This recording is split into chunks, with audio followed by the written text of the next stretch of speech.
No.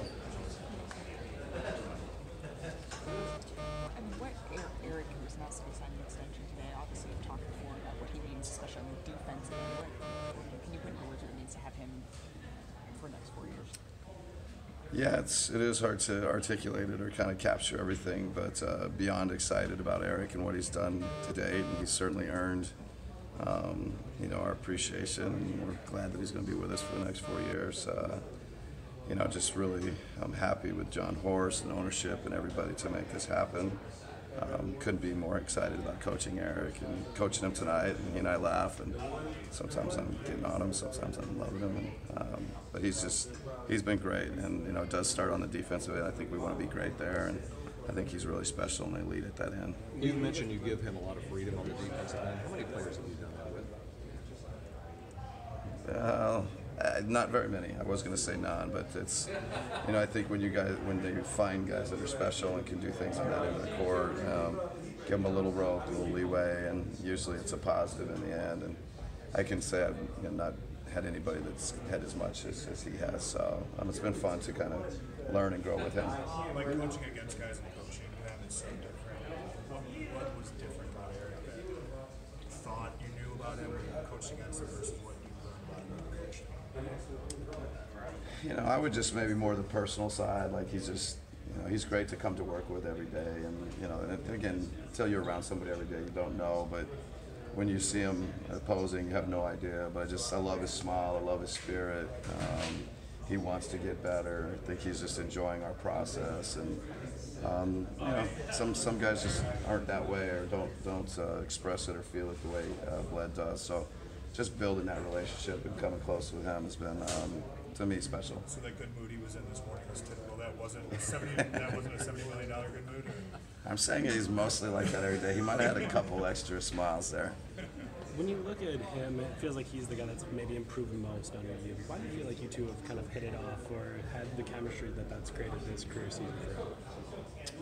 Well, I think he's really, like we talk about a lot, is special defensively. I think we talk about defense a ton. We practice. We put a lot of time and effort into defense. And so I think his ability's there and the ability just to connect with him and hopefully bring out his best or allow him to be his best. And, I think the whole group, and then I would say, I feel like the whole group's improved. The whole group is better. And so, I don't know if one of them's more so than the others.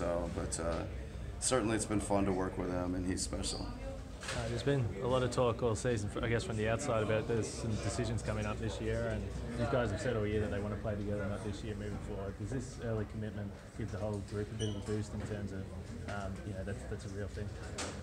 Yeah, I think so. I think we believe in this group at a high level, and we're excited about it. It's, I think, a huge kind of first step. I think we should probably talk about the game tonight. I'm sure John should be the guy answering these questions. So. I'm curious, when you look at Giannis, and obviously you had him sit out some in that last game, what's the difference between having him play 32, 35 in a night and 24? Yeah, I know 8 may not sound like a lot, but it's for the team and for us, to figure out rotations. It's a big difference, and especially when a guy is a starter. You start the game and you want to have that player available to you at the end of the game, and yet you don't want him to sit too long. And I don't want to get too complicated or overstate it, but it's a challenge. What does it mean for your team to win again at Sacramento, where at the end you didn't have Giannis or Middleton? Yeah, no, I think it's just a great sign, for Giannis not to play his full allotment of minutes and, still help us obviously a ton, but, to be able to play overtime with Nico, and Nico hit a big shot, and then, Chris cramps up, and Malcolm makes a big shot, and it's on a pass from Pat Connaughton, who hasn't been in that situation very often with us. And so there's just all kinds of positives. We talk about it when somebody doesn't play. There's always opportunities, and other people are growing and improving, and some prime examples of that Wednesday. I'm sure you've answered this a lot, but is Giannis the MVP? Yes. Okay. Care to expound yes. Just a tad? I just think, the impact he has on both sides of the ball is just, it's MVP caliber. It's MVP level what he does for us defensively. You know, I think from a lot of the season we've ranked as the #1 defensive efficiency team in the league, and he's leading us defensively, and then obviously everybody sees what he does for us offensively, scoring in the paint, assisting. But then I go to just he sets the tone for our culture, he sets the tone for our work ethic, and when you do that for an organization that's having the kind of success we are on the court, off the court, it's just reflective of an MVP season to us and to me. So, I think he's the guy in our eyes. Could he be Defensive Player of the Year? It's funny. I would love for him to be in that conversation. I'm obviously biased, but I think he should be. I think the thing I didn't mention a second ago is how he rebounds the ball, he blocks shots, he can guard multiple positions.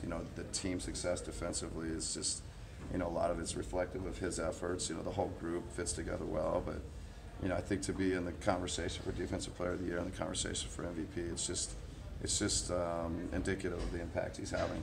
Do you think we as a collective struggle to kind of value what he does, where he's not a clear rim protector, you're not going to just put him one-on-one, someone who's kind of that roamer, and I know you've had a guy like that in Millsap before. Like, do we struggle to kind of value just how big of an impact he can make on that end?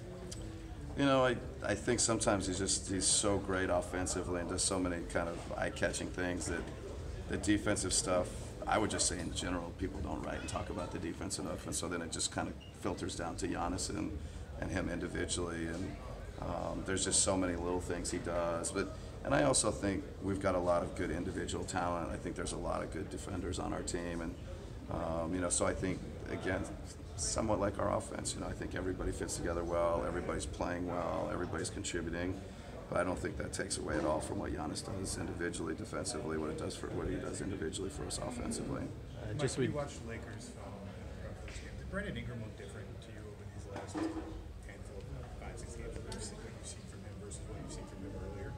Yeah, I don't watch very much film in prep, so I rely heavily on the assistants, and certainly when the assistant coaches talk about what Brandon's doing lately, his aggressiveness and his impact, we've got to be ready for him. Keeping him off the free throw line is a big thing, trying to keep him out of transition.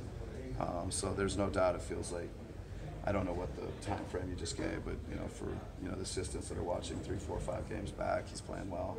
Just with Nico, I know it was a slow build to start, but he's been looking more and more comfortable. Is he at the point where there's no real restriction on those minutes or how much you can play?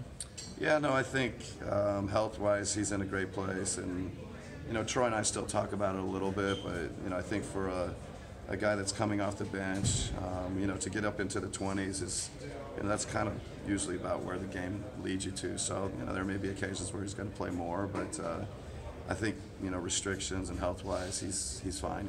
He's good for whatever we need. Coach, how much does earning a top seed